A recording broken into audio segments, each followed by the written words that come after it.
থাবরাইয়া দাঁত ফলাই দিমু, থাবাইয়া খানারি ফাটাইলুম, একবারে ফুসি মারি নাক ফাটাইলুম। লোক যে সময় একটা মাইল লাগে অবভিয়াসলি মানুষের সময় আউট অফ কন্ট্রোল হয়ে যায়, আর এই সময় আপনি কিতা কররা বহুত সময় বোঝা যায় না। বা ইসলামে আমরা সব জিনিসের মাঝে ডিসিপ্লিন শিখায়। ইভেন ইলা কোনো সিচুয়েশন যদি আয় যেন আপনার আত তুলা লাগে বা ডিসিপ্লিন করা লাগে বা মায়ের করা লাগে, এটার মাঝে কিলা করতা কিতা করতা স্পেসিফিকলি আমরা কইছেন নবী সাল্লাল্লাহু আলাইহি সাল্লামে। এখন কোন সময় আত তুলা রাইট, কোন সময় রং, ঠিক আছে নি আত তুলা না না, আমি ইতাত যাইলাম না।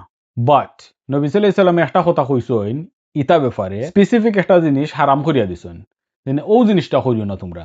যদি ইলা সিচুয়েশন আয় যেন তোমার খেয়ে লোকে মায়ের করা লাগে বা খেয়ের উপরে আত তুলা লাগে, এটা কিতা নবী সাল্লাল্লাহু আলাইহি সাল্লামে কইছেন যেন তোমরা যদি খেয়ে কোনো সময় মারা লাগে বা খেয়ের লোকে মায়ের করা লাগে, এই সময় মুখের মাঝে মারিও না। সো ভেরি স্পেসিফিক একটা ইনস্ট্রাকশন, মানে এটা কনটেক্সট জেনারেল, যেনে যদি ইলা কোনো সময় সিচুয়েশন আয়। ইমাম নাওয়াবী কইছেন নবী সাল্লাল্লাহু আলাইহি সাল্লামে স্পেসিফিকলি মুখের কথা কইছেন, কারণ মুখের মাঝে ভাইটাল পার্টস আপনি দেখো ও মুখের মাঝে আমরা চোখ, যে চোখ দিয়ে আমরা দেখি ইলা সিচুয়েশন যাতে যে সময় মানুষ খানো হয়ে গেছেন মুখ মারার কারণে, আমাদের নাক, যে নাক দিয়ে আমরা শ্বাস ফেলাই, মাঝে আমরা মুখ, আমরা দাঁত, খানারি ফাটাইলি বা কোন যেন মানুষ খাল হয়ে যেতে পারে। সো স্পেসিফিকলি হয়েছে যে খালি মুখের মাঝে মারিও না।